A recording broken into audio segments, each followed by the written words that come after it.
La véritable école du commandement est la culture générale. C'est avec cette citation de Georges Bernanos que je vous souhaite, Madame, Monsieur, une excellente journée et fructueux mois de novembre. Le culte qui nous intéresse cette semaine est le suivant. Emprunté aux Japonais lors de la Seconde Guerre mondiale, quel mot apparaît pour la première fois dans le dictionnaire Larousse en 1945? La réponse dans 10 secondes, top chrono, c'est parti!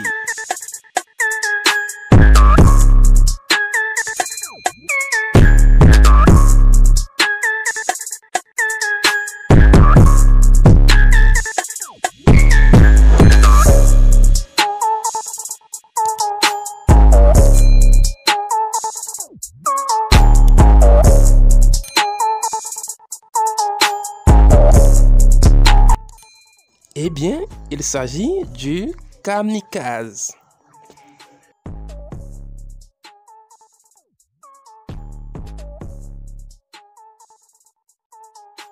Un kamikaze est un militaire japonais pilote d'avion qui, durant la Seconde Guerre mondiale, effectuait une mission suicide dans la campagne du Pacifique.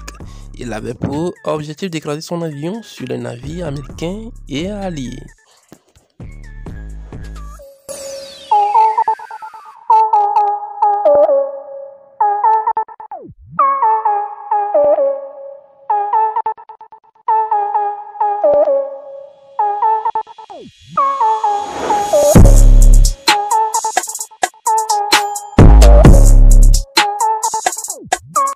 C'était une tactique militaire d'auto-explosion pour remédier au manque d'effectifs militaires et de carburant pour avions.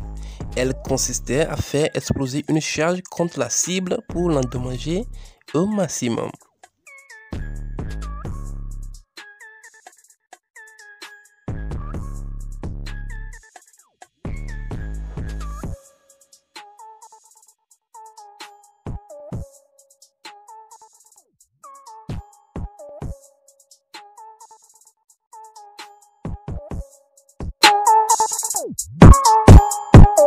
À partir de 1945, le mot se diffusa tel quel en anglais et dans d'autres langues. Après la Seconde Guerre mondiale, il fut rapidement utilisé dans un sens métaphorique pour qualifier des gens se sacrifiant pour une cause ou prenant des risques inconsidérés.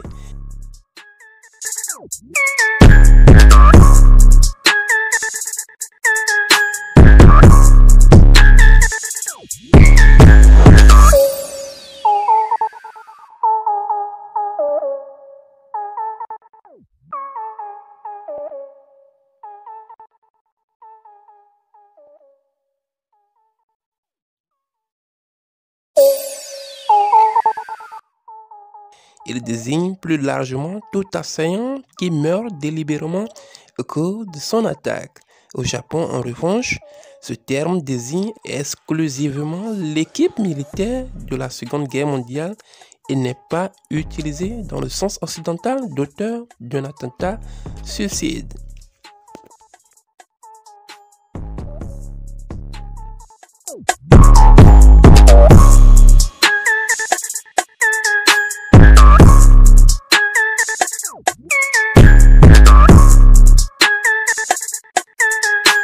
La première apparition officielle des kamikazes a lieu pendant la bataille du golfe du Lids le 25 octobre 1945. Cette première attaque fut réalisée par 5 volontaires commandés par le lieutenant Yukio Seki.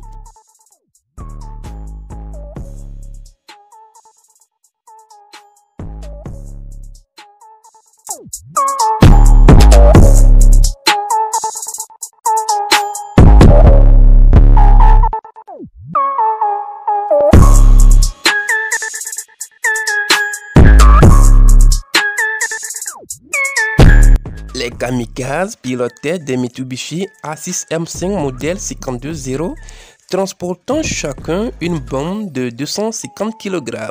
Ils plongeaient délibérément avec leur appareil sur les navires de la marine américaine et 4 des 5 pilotes engagés réussirent à toucher leur cible en infligeant d'importants dommages, notamment au porte-avions d'escorte USS Santé.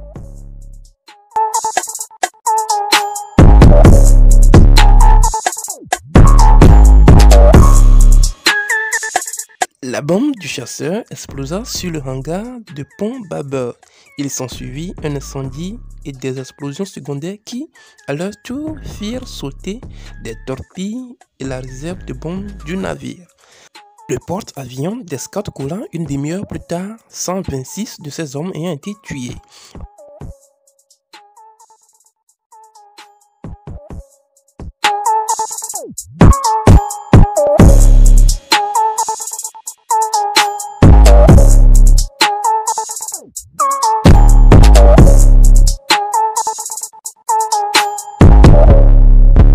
En tout, à Leeds, environ 40 navires américains et alliés furent coulés de cette façon et une centaine endommagés.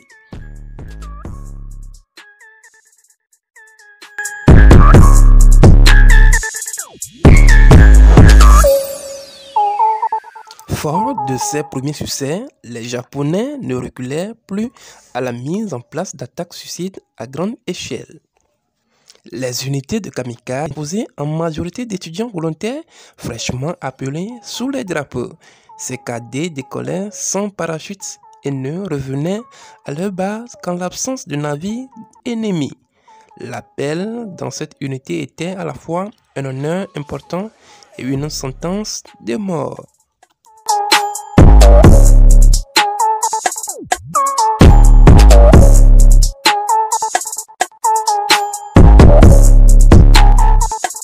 Avant de partir en mission, le lieutenant Yukio Seki aurait déclaré ceci: « L'avenir du Japon est bien morne s'il est obligé de tuer l'un de ses meilleurs pilotes. Je ne fais pas cette mission pour l'empereur ou l'empire.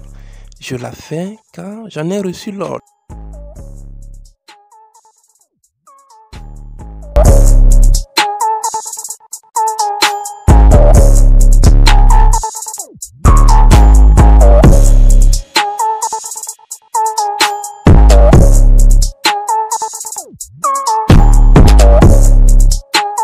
Les plus grosses attaques auront lieu pendant la bataille d'Okinawa lors des opérations Kikuzu, mettant en jeu plus de 400 avions suicides, ainsi que les premiers EK. Lors de cette bataille, les kamikazes japonais coulent 20 navires et endommagent plus de 200 à des degrés divers.